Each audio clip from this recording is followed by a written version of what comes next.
جس عنوان کے تحت کچھ بات رکھنا چاہتا ہوں وہ ہے مسجد سے اتنی دوری اور غفلت کیوں۔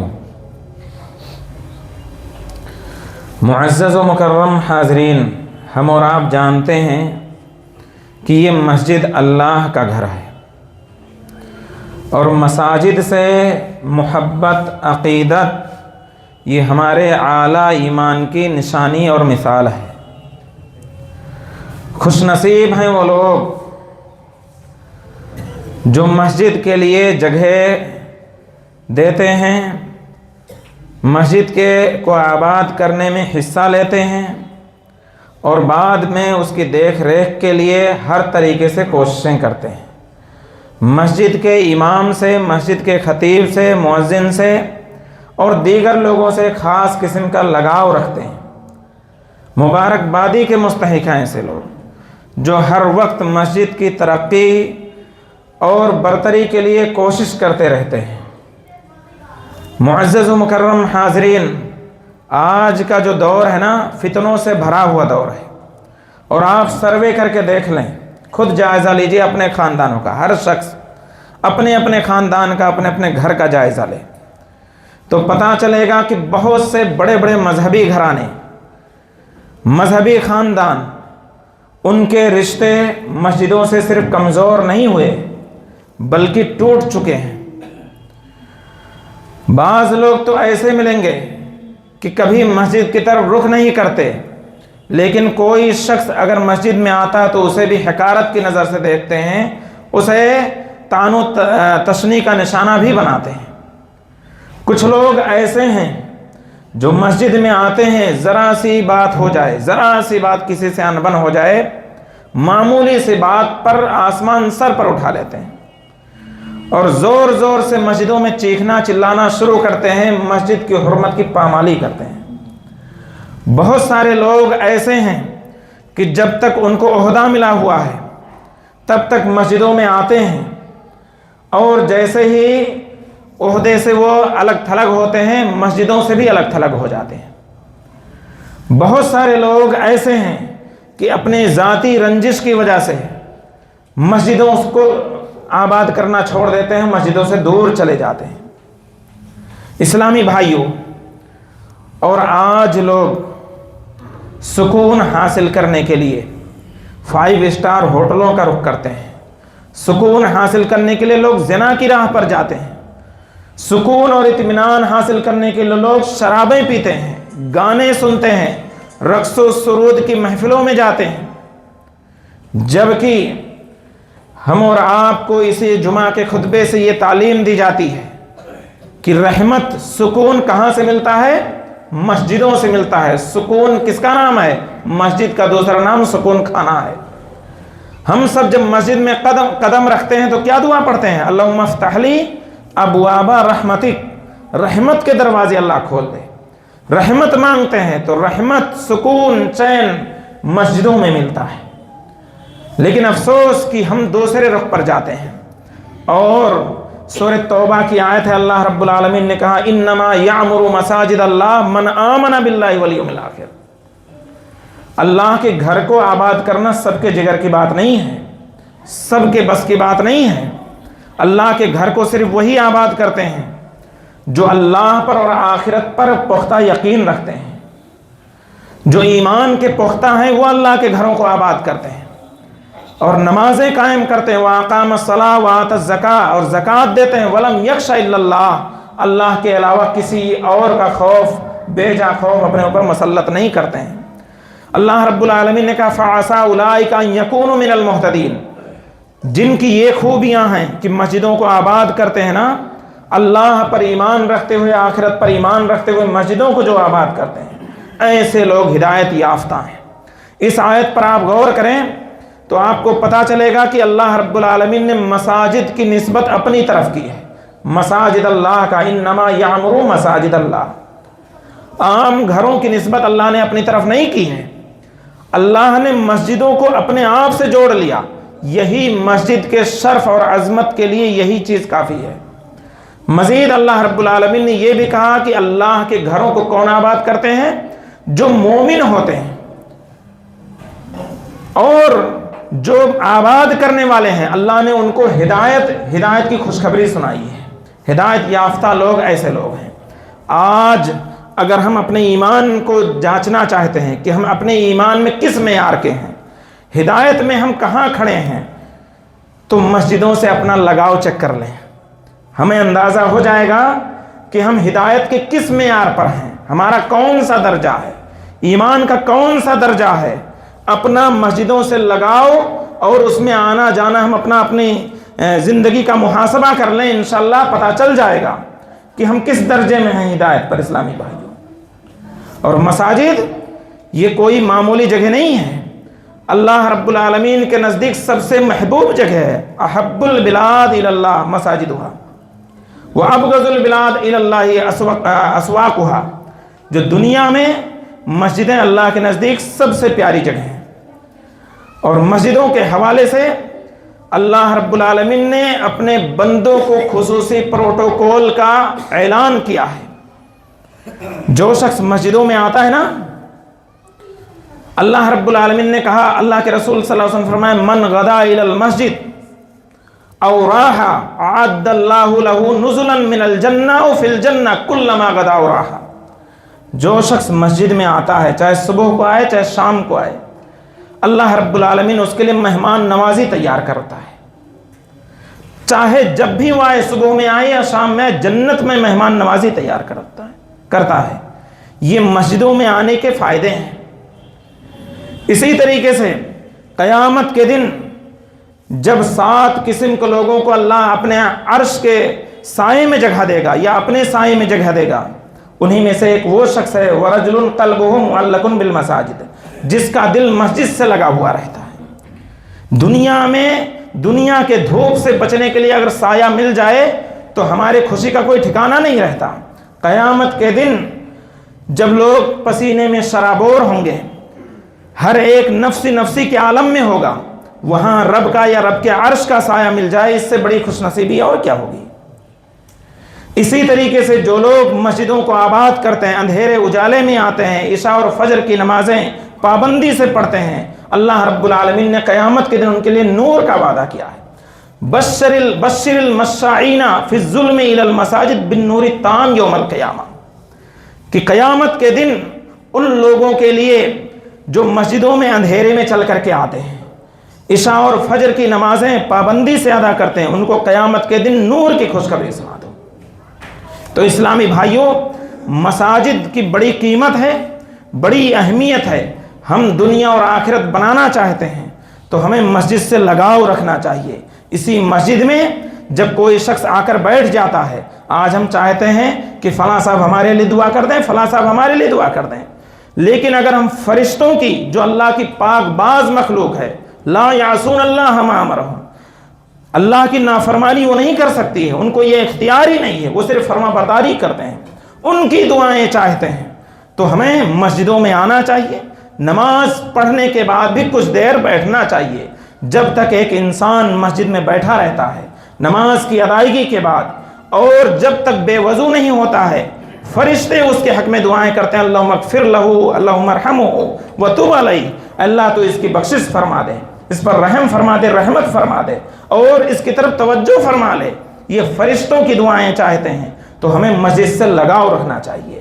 اسی طریقے سے اسلامی بھائیوں، اللہ کے رسول صلی اللہ علیہ وسلم فرمائے، سلسلۃ الاحادیث صحیحہ کی روایت ہے، ما توطن رجل مسلم المساجد للصلاۃ والذکر الا تبسبس اللہ کما یشبس اہل غائبہم بغائبہ اذا قدم علیہ، کہ جب کوئی بندہ مسجد میں آ کر کے بیٹھتا ہے تو اللہ رب العالمین اس پر مسکراتا ہے، اس سے خوشی محسوس ہوتی ہے، رب کو خوشی ملتی ہے۔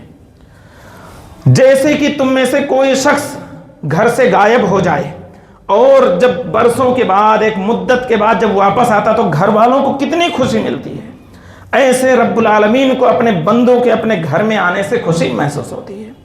تو رب کی خوشی چاہیے، رب کو خوش کرنا چاہتے ہیں تو ہمیں مسجدوں سے لگاؤ رکھنا چاہیے۔ اسی اسلامی بھائیوں، اسی طریقے سے قیامت کے دن رب العالمین پکارے گا، اینا جیرانی اینا جیرانی، یہ بھی سلسلۃ الاحادیث صحیحہ کی روایت ہے کہ میرے پڑوسی کہاں ہیں، میرے پڑوسی کہاں ہیں؟ فقالت الملائکہ،